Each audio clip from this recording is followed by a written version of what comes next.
Well, thanks for having us down, Scott. Oh, our pleasure. This is kind of a crazy thing because we met almost 30 years ago in Dayton, Ohio, down at the Shopsmith store.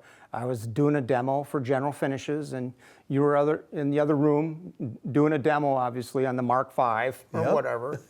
But it's kind of funny because we've bumped into each other throughout the years at woodworking shows and road shows, and a couple years ago we came down, Sheryl and I came down, we did your barn doors, which, honest to God, almost made me have a heart attack. These 12-foot doors they had to have done in 9 hours. They weren't mine, those were Susie's doors. There you go. Then that's when I agreed to do it, because they were Susie's doors. Okay. But you've been doing this a long time, and I'm kind of curious about, what do you see coming down the road? Or where is this thing heading?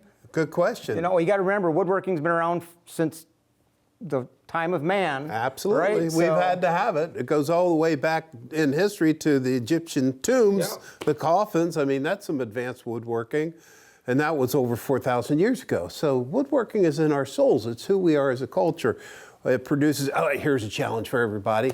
Have a single day where you don't use a wood product. Good luck with that. It can't be done. The wood floors, the chairs you're sitting on. And why don't we create more with our hands? Well, it's a matter of time. And where does everyone spend their time these days? Well, it's on their phone. Right. Okay.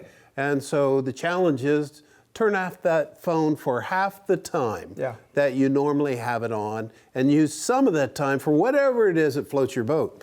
And so to that end, in our society as a woodworker, I don't know if it's a solitary time in the wood shop that you spend building things, or if it's finishing fumes that make you think this way.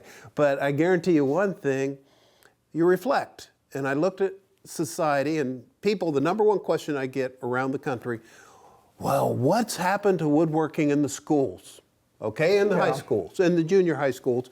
And a wonderful thing's happening. And what's happening now is they're bringing back woodworking programs in schools, and guess what? You have to have a B+ average or better to get into that class. And some people say, oh, that's just terrible. No, students need motivation.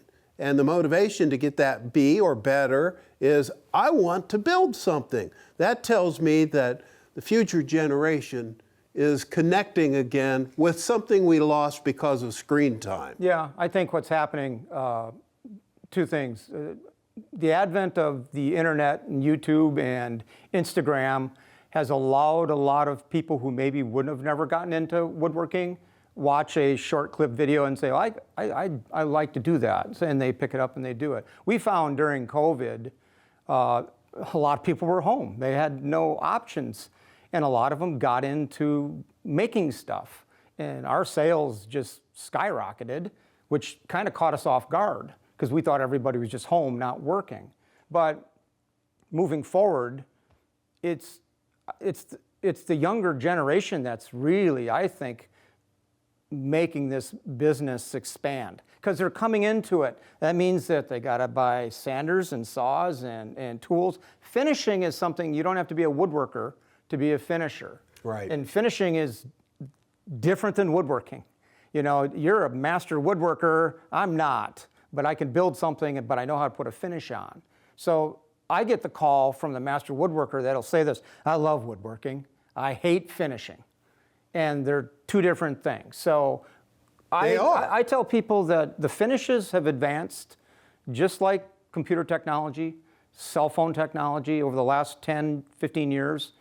Products are getting better, more responsible to the environment, which is a huge movement. That's a big part of today's society. Well, and on top of that, it's gotten better in the wood shop. What's the most dangerous thing in your wood shop? People go, oh, it's a joiner. Oh, it's a bandsaw.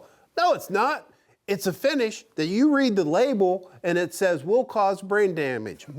Not might cause, will cause. That's a dangerous thing. I want to take care of my brain cells. So this is why I applaud General Finishes. You guys make environmentally responsible products, thoughtfully done, that are safe to use. That's why that's pretty much all I use in my wood shop. And I will not use spray lacquers Lacquers are convenient, but they are terrible if you aren't working in a great, well-ventilated space. The other flip side to that is the sawdust. And in finishing, you create sawdust because you're sanding. And with technology like with Festool and Merck and all of these manufacturers have identified sawdust as a carcinogen. And if you breathe it long enough, it's the one thing that your body can't expel. Right. Now, I can breathe the fume, open the door and go outside and get fresh air and expel it out of my lungs. But finishing in general, if you're coming in contact with it, the whole point we're seeing a major movement into going back to simplified finishes. And that's kind of where the hard wax oil came into play. And I understand it now that I've been using it. It's so easy, it's so simple.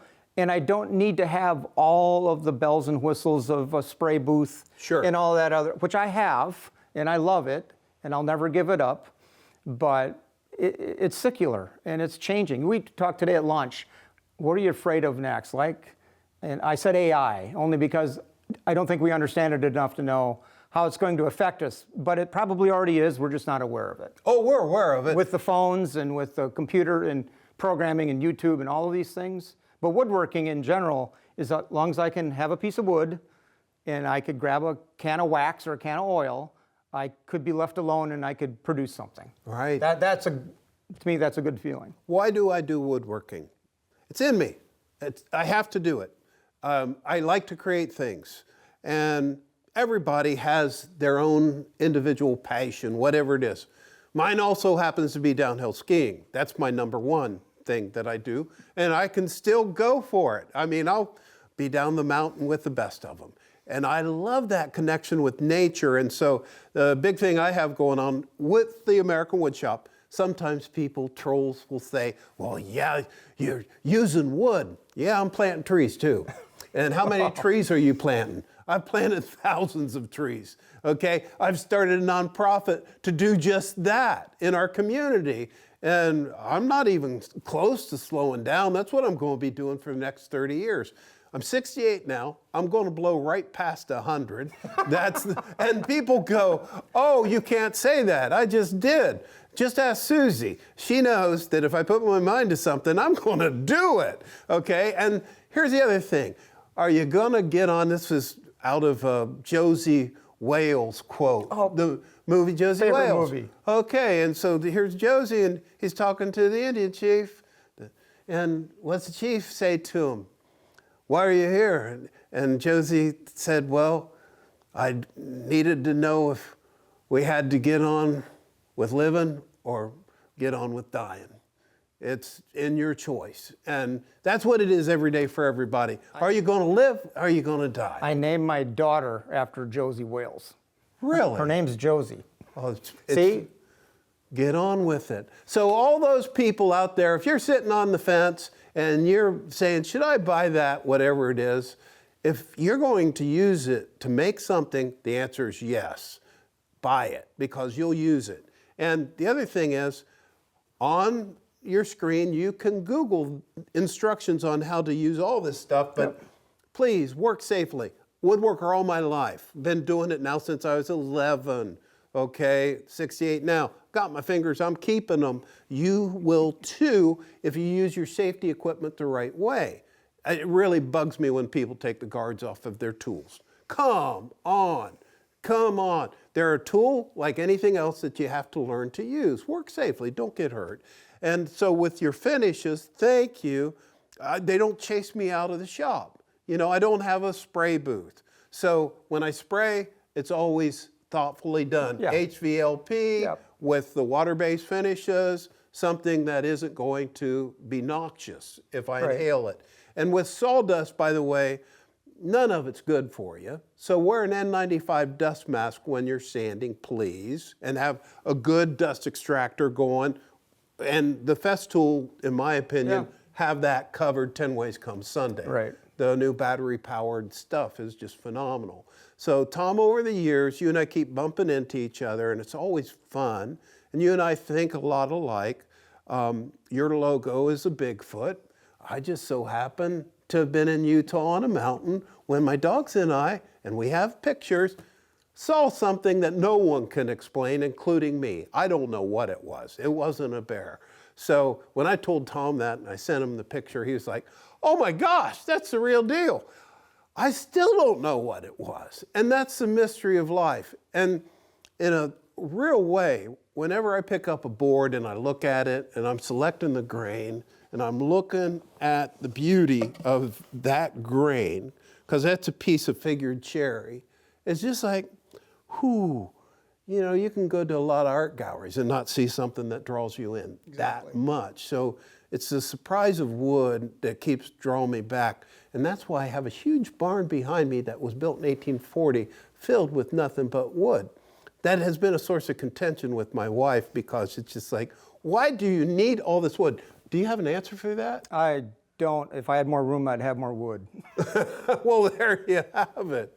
So whatever you do, if you've not taken up woodworking yet, it's not hard. Check it out online. You can go to our website on all of our platforms that we're on, because I have two amazing ladies, Megan and Caitlin, that are the videographers of the American Woodshop, have been for years, and they have forced me under threat of injury to do more on Facebook and Instagram.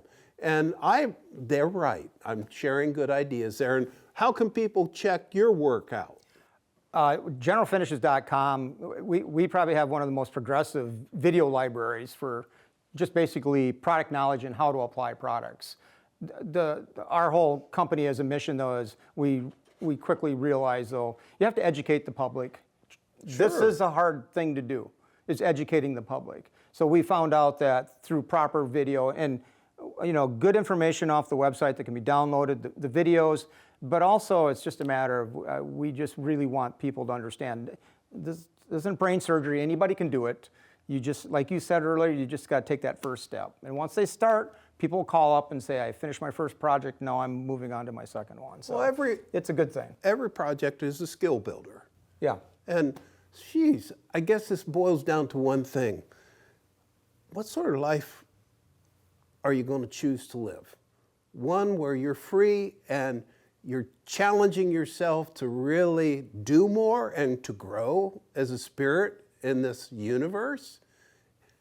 My mantra in life is to make it better. It never fails me. Every single day, I'm trying to look for that one magic moment where I was in the right place at the right time to make it better. Some people say, and if you're one of these, I'm sorry for you, well, I don't know what that means.